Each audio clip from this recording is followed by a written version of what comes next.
Hi viewers, అందరికి welcome friends. మన ఛానల్కి స్వాగతం friends. Mumbai Indians versus RCB మధ్య మ్యాచ్లో ఎట్టకేలకు ఆఖరి లీగ్ మ్యాచ్లో ఆర్సీబీ విజయంతో ముగించింది. విజయంతోనే ఆరంభించి విజయంతోనే ముగించడం అనేది సూపర్ అని చెప్పుకోవచ్చు. సో ఈ విజయం అనేది నెక్స్ట్ సీజన్కి చాలా బూస్టప్ అందించేటువంటి విజయం అని చెప్పుకోవచ్చు.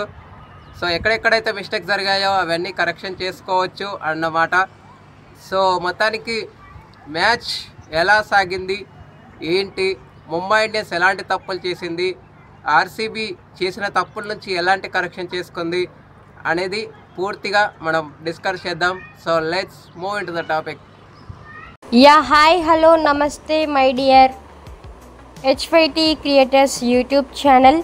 మీకు గనక మా వీడియోస్ నచ్చినట్లయితే లైక్ చేయండి, అలాగే కామెంట్, షేర్ అండ్ సబ్స్క్రైబ్ చేయండి. పక్కనే ఉన్నటువంటి ఆప్షన్స్లోకి వెళ్ళి ఆల్ అనే ఆప్షన్ని సెలెక్ట్ చేసుకోండి. ఇలా సెలెక్ట్ చేసుకోవడం ద్వారా మా వీడియోస్ ఎప్పటికప్పుడు అందరికంటే ముందుగా మీకు నోటిఫికేషన్లో వస్తుంది. సో టాస్ గెలిచి మొదట ఫీల్డింగ్ ఎంచుకున్న Mumbai Indians captain Harmanpreet Kaur. So start అయితే ముంబైకి అంత మంచి స్టార్ట్ అయితే కాదు. ఓపెనర్స్ నుంచి మంచి పార్ట్నర్షిప్ రావడం జరిగింది. యావరేజ్ స్టార్ట్ అని చెప్పుకోవచ్చు. సో శృతి మందాన, సబిలేని వేగన ఇద్దరు కూడా మంచిగా బౌండరీస్ కన్సిడర్ చేస్తూ వచ్చారు. అయితే 26 రన్స్ వేసి సబిలేని వేగన అవుట్ అయిన తర్వాత 41 రన్స్ పార్ట్నర్షిప్కి తెరపడింది. ఆ తర్వాత ఎలిస్ పెర్రీ అండ్ మందాన ఇద్దరు కలిసి పార్ట్నర్షిప్ బిల్డ్ చేసే క్రమంలో పడ్డారు.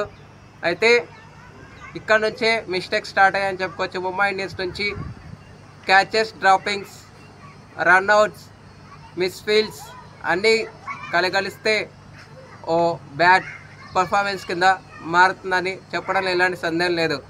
సో క్యాచెస్ విన్ మ్యాచెస్ ఊరికే అన్నారు. ఇది ఎన్నోసార్లు నిరూపించారు ముంబై ఇండియన్స్. కానీ నిన్న అతి చెత్త ప్రదర్శన అయితే కనబరిచింది. సో ఇద్దరికి చెరొక లైఫ్ అయితే ఇచ్చారు. అయితే దాన్ని చక్కగా యూటిలైజ్ చేసుకున్నారు ఇద్దరు కూడా. సో మందాన మంచి 50తో ఆకర్షించింది. 53 రన్స్ వేసింది. అయితే 53 రన్స్ వేసిన తర్వాత తను పెవిలియన్కి వెళ్ళిపోయే సమయానికి స్కోర్ 100. ఈ పార్ట్నర్షిప్కి బ్రేక్ పడింది. 57 రన్స్ పార్ట్నర్షిప్కి బ్రేక్ పడింది. అయితే రిచా ఘోష్తో కలిసి మరొక పార్ట్నర్షిప్ బిల్డ్ చేసింది. కానీ రిచా ఘోష్, ఎలిస్ పెర్రీ కొంచెం స్లో ఆడింది మందాన ఉన్నప్పుడు. ఎందుకంటే మందాన ఆల్రెడీ అటాకింగ్ రోల్ తీసుకుంది కాబట్టి తను షీట్ యాంకర్ రోల్ పోషించింది. సో బట్ అందుకనే ఎలిస్ పెర్రీ హాఫ్ సెంచరీ జస్ట్లో మిస్ అయిందని చెప్పుకోవచ్చు 1 రన్ అవేలో. అయితే కానీ నాట్అవుట్లానే ఉండిపోయింది. మొత్తానికి రిచా ఘోష్ 5 4లు 1 6 సహాయంతో 36 రన్స్ చేసినప్పటికీ 53 రన్స్ పార్ట్నర్షిప్ వచ్చింది ఇద్దరి మధ్య. సో 36 రన్స్ వేసి రిచా ఘోష్ కూడా అవుట్ అవ్వడం జరిగింది. సో జార్జియా వేర్హామ్ వల్లే 199 స్కోర్ అయితే రావడం జరిగింది. ఎఫర్ట్లెస్ క్రికెట్ ఆడారు అని చెప్పుకోవచ్చు. ఎఫర్ట్ పెట్టకుండా ఈజీగా 30-35 రన్స్ ఫీల్డ్లోనే ఇచ్చేశారు ముంబై ఇండియన్స్. దానికి ఫలితంగా నిన్న ఓటమిని కొని తెచ్చుకున్నారని చెప్పుకోవచ్చు. సో 3 వికెట్సే పడ్డాయి. 199 స్కోర్ అయితే చేసింది ఆర్సీబీ. సో వికెట్స్ కనుక చూస్తే ఎలి మ్యాథ్యూస్కి 2 వికెట్లు రావడం జరిగింది. అమేల్ యక్కర్కి పరమికా సజాడియాకి 1 వికెట్ అయితే రావడం జరిగింది. అనంతరం లక్ష్య ఛేదను ఆరంభించిన ఎంఐకి మాత్రం ఓకే స్టార్ట్, మరి అంత స్టార్ట్ కాదు, ఓకే. సో 27 రన్స్ పార్ట్నర్షిప్ వచ్చిన తర్వాత ఎలి మ్యాథ్యూస్ని అవుట్ చేసింది. స్నేహ రాణాని యూజ్ చేసిన తీరు అద్భుతం అని చెప్పుకోవచ్చు శృతి మందాన. ఎందుకంటే టాప్ 3 వికెట్స్ కూడా స్నేహ రాణానే తీసుకోవడం జరిగింది. సో దానివల్లే ముంబై ఇండియన్స్కి కొంచెం ఎదురు దెబ్బ అని చెప్పుకోవచ్చు. అయితే స్కివర్ బ్రంట్ మాత్రం చాలా తెలివిగా ఆడినప్పటికీ ఆ చివరాఖరు వరకు అయితే ఉండలేకపోయిందని చెప్పుకోవచ్చు. సో 19 రన్స్ వేసి మొదట ఎర్లీ మ్యాచెస్ అవుట్ అయిన కొద్దిసేపటికే స్నేహ రాణా వచ్చిన సెకండ్ ఓవర్లో 7 రన్స్ వేసి అమేలియా కేర్ కూడా ప్రెవిలియన్ బాట పట్టడం. ఆ తర్వాత కొంత పార్ట్నర్షిప్ బిల్డ్ అయింది Harmanpreet Kaur and square brunt మధ్య. కానీ రన్ రేట్ కంట్రోల్లో లేకపోవడం వల్ల షాట్కి ట్రై చేయటం, హర్మన్ప్రీత్ కౌర్ క్యాచ్ అవుట్ అవ్వడం జరిగింది.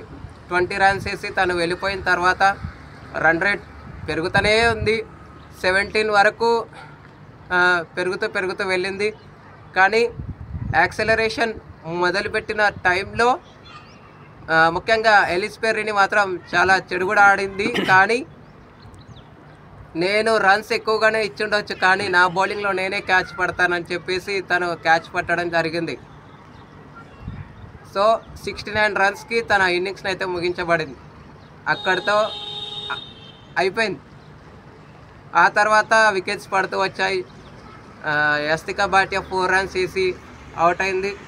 కానీ 6 బాల్స్లో 28 రన్స్ కావాల్సిన టైంలో సజనా 2 సిక్స్లు కొట్టి ఊపు తెచ్చినప్పటికీ ఎలిస్ పెర్రీ తన వికెట్ తీసుకోవడం అయితే జరిగింది. సో చాలా వరకు ఆర్సీబీ క్యాచెస్ ఒడిసి పట్టింది అని చెప్పుకోవచ్చు. బౌండరీస్ కూడా కొన్ని ఆపడం కూడా జరిగింది. ఆల్మోస్ట్ ఆపడం జరిగింది. సో 11 రన్స్ తేడాతో ఘనమైన విజయాన్ని సాధించింది. స్నేహ రాణాకి player of the match award అయితే సొంతమైంది. ఇక వికెట్స్ కనుక చూస్తే స్నేహ రాణాకి 3 వికెట్స్, కింగ్డార్కి 2 వికెట్స్, ఆ తర్వాత జార్జియా వేర్హాంగ్కి 1 వికెట్, గ్రాంగ్కి 1 వికెట్, ఎలిస్ పెర్రీకి 2 వికెట్లు అయితే రావడం జరిగింది. ఎక్స్ట్రాస్ 7 ఎక్స్ట్రాస్ అయితే ఇచ్చారు. ఎంఐ 4 ఎక్స్ట్రాస్ ఇచ్చారు, బట్ క్యాచెస్ వదిలేశారు. Okay friends, thank you. మరి ఎలిమినేటర్ మ్యాచ్ రేపు ఉంటుంది కాబట్టి అగైన్స్ గుజరాత్. సో గుజరాత్ వాళ్ళు నాకు తెలిసి చాలా హై పర్ఫార్మెన్స్ అయితే ఇస్తారని నేను అనుకుంటున్నాను. మరి ఎంఐ గుజరాత్ని ఈజీగా తీసుకోవాల్సిన అవసరం అస్సలు లేదని చెప్పుకోవచ్చు. ఇట్లే క్యాచెస్ డ్రాప్ చేస్తే మాత్రం ఇంకా ఎలిమినేటర్. కానీ చేసిన తప్పులు ఎక్కడ జరిగాయనేది చూసుకోవాలి. Okay friends, thank you. ఇలాంటి అప్డేట్స్ కోసం ఛానల్ని సబ్స్క్రైబ్, షేర్, లైక్, కామెంట్ చేయండి. మరొక అప్డేట్తో మీ ముందు ఉంటాను ఫ్రెండ్స్. అంతవరకు సెలవు, నమస్కారం.